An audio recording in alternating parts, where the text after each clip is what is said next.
For years, we've been told the same story about Max Verstappen at the Red Bull Ring. That he owns this place because he brakes later than any human being alive. 5 victories, 8 podiums, the most dominant record this circuit has ever seen. All of it supposedly built on pure, fearless aggression. But when you actually study how he drives this specific track, lap by lap, corner by corner, the data tells you something that sounds almost backwards. The real reason Verstappen is untouchable in Austria isn't that he brakes later than everyone else. It's that in the moment that matters most, he brakes earlier. Stay with that, because it's going to flip everything you think you know about him. The Red Bull Ring is the shortest lap on the entire Formula 1 calendar. 10 corners. Just over 4 kilometers of tarmac draped across 65 meters of Styrian mountainside. A driver is flat on the throttle for roughly 79% of the lap. From the outside, it looks almost too simple to be a proper Grand Prix circuit. 3 big braking zones, a couple of long straights, a flowing downhill run to the line. But here's the strange part. On a track this short and this simple, the gaps between drivers should be tiny. There's nowhere to hide and almost nothing to get wrong. And yet, across all the races held here, Verstappen has won 5 times, stood on the podium 8 times, and taken pole 5 times. From 12 starts, he has won well over 40% of the time. He holds the qualifying lap record, a 104.314 set back in 2024. On the one track where the margins should be smallest, one driver keeps opening up the biggest gap. And he's done it across completely different cars, different eras, different regulations. A dominant Red Bull, a struggling Red Bull, even this year's machine that he himself called the 4th best car on the grid. The track changes. The car changes. The result somehow keeps not changing. So the question writes itself. What is he actually doing out there that nobody else can copy? The answer isn't aggression. It's something far more subtle, and it's been hiding in plain sight on every telemetry screen for years. If you love F1 stories where the obvious explanation turns out to be the wrong one, subscribe now, because the deeper we go, the stranger this gets. Let's start with the version everyone believes.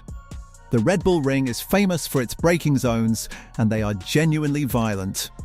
Into turn 1, drivers come screaming uphill and have to haul the car from around 331 kilometers an hour down to about 84, pulling more than 5G of deceleration, all in a braking zone squeezed to roughly 130 meters because the hill itself is helping slow the car. Then, turn 3, another heavy stop, uphill, blind, the best overtaking spot on the lap. Then, turn 4, a hairpin with gravel waiting on the exit. 3 brutal braking events almost back to back. So naturally, the assumption is that whoever is bravest on the brakes wins. Now here's what doesn't add up. Because the people who actually study Verstappen's driving, frame by frame, will tell you that braking last has never been his priority. His first instinct into a corner isn't to stamp the pedal as late as possible, it's to brush it. A fraction of a touch, early, just enough to throw the car's weight forward onto the front tires before he even begins to turn. And this is the part most channels never explain, so let me make it simple. Picture the car as a seesaw. When Verstappen taps the brake early, the weight pitches forward and the front tires press harder into the road, like a runner leaning into a sprint. Now the nose has grip to spare. What the driver feels is a front end that suddenly bites and obeys. What the car does is pivot, rotate, point itself at the exit far earlier than normal. What you see on television is a car that looks calm while everyone else is fighting the wheel. And why it matters is simple. A car that's already pointing at the exit is a car that can get back to full throttle sooner. And this is exactly why the data has fooled so many people for so long. When you watch a broadcast, the graphics scream about one thing: who hit the brakes latest, who carried the highest minimum speed through the corner. Those numbers are seductive, and they make late braking look like the whole game. But they quietly hide the moment that actually decides a lap, the throttle trace on the way out. Two drivers can brake at almost the same point and carry almost the same mid-corner speed, and still, one of them is back to full power a tenth of a second earlier. That tenth never shows up in the highlight reel, it only shows up on the timing screen 20 laps later as a gap nobody can explain. Sooner, hold on to that one word, because on this particular circuit, getting back to full throttle even a fraction sooner is worth more than it is almost anywhere else on Earth. We'll come back to exactly why in a moment. There's a second reason this early brake, early rotate trick works so beautifully here, and it's hidden in the engineering. Modern F1 cars generate enormous grip from the floor, but only if the platform stays settled and level. Jab the brakes late and hard and the car pitches and bounces, and that floor grip flickers in and out. Brush them early and settle the car, and the floor stays planted, the grip stays constant, and the driver can lean on it with total confidence. Verstappen, more than anyone, drives to keep that platform calm. He isn't wrestling the car, he's conducting it. Subscribe if you enjoy the technical side of F1 explained in a way that actually makes sense, because this next part is where it all connects. And this is where the shortest lap on the calendar quietly becomes a weapon. Remember those three big braking zones? Turn 1, Turn 3, Turn 4? Each one is followed by a long stretch of full throttle, so every time Verstappen rotates the car early and gets back on the power a fraction before his rivals, that tiny advantage doesn't just happen once, it happens at 3 or 4 corners. Every single lap. For 71 laps. Think about what that compounds into. A few hundredths of a second gained by patience on the brakes and bravery on the throttle, multiplied across 4 corners, multiplied across 71 laps. By the end of the afternoon, that invisible little habit has quietly become a lead measured in seconds. Nobody sees the moment it's won. It's won in fractions, in places the camera barely notices. There's one more layer to it, and it lives in the tyres. The Red Bull ring punishes the rear axle more than almost any other part of the car, because you're constantly firing out of slow corners and dumping power through the rear tyres up the hills. Get greedy with the throttle and the rears overheat, the grip fades, and your race quietly falls apart in the final stint. Verstappen's early rotation style protects those tyres. By pointing the car at the exit sooner, he can feed the power in cleanly, progressively, instead of stamping it down and frying the rears. So the same habit that gains him time on Saturday also saves his tyres on Sunday. One trick, 2 completely different rewards. So let me ask you something. Before today, if someone had asked you why Verstappen dominates Austria, would you have said brutal late braking and raw aggression? Be honest, because the truth is closer to the opposite: patience, smoothness, and a kind of mechanical calm.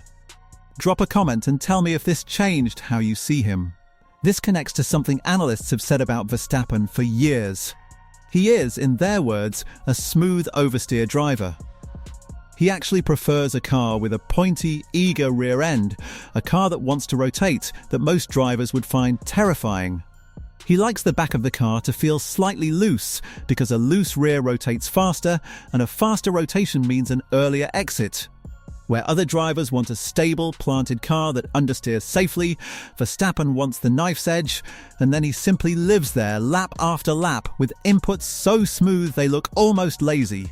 But every edge has a price, and this is the cost almost nobody talks about. A car set up the way Verstappen likes it, with that sharp oversteering rear, is a car most drivers physically cannot drive at speed. It snaps, it bites. It punishes a fraction of a millisecond's hesitation with a spin. This is exactly why so many talented drivers who sat in the other Red Bull, Gasly, Albon, Perez, struggled so badly. They weren't slow. They were being asked to drive on a setting tuned for one of the highest oversteer tolerances the sport has ever seen. And here's the cruel twist. The very same trait that makes Verstappen a god at the Red Bull ring is the trait quietly destroying his 2026. Because his entire style depends on having a car with a strong, trustworthy front end and a rear he can rotate on demand.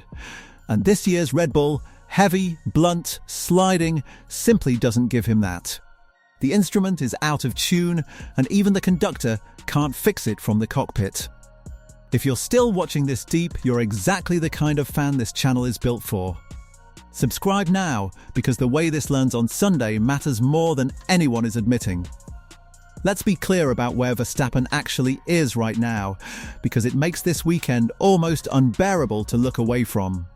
He sits 7th in the championship. He's openly described his car as feeling like the 4th fastest on the grid. The pointy, alive rear end he built his whole career around has been buried under a car that's been overweight and unbalanced for most of the season. The genius is intact. The tool is broken. Which raises the real question hanging over the Red Bull Ring this weekend. If there is any single circuit on the calendar where his style can drag a flawed car back toward the front, where pure technique can paper over a mechanical deficit, it's this one. So the question becomes, can a driving style beat a broken car? Listen to how Verstappen himself describes this place. Brake late or go early on throttle, smooth driving. He says he simply always felt good here, that the flow of the track, especially the faster corners in the 2nd and 3rd sectors, naturally suits him.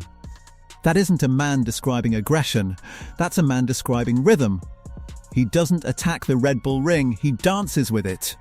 And pay attention to where he says he gains it, the faster corners of Sector 2 and Sector 3.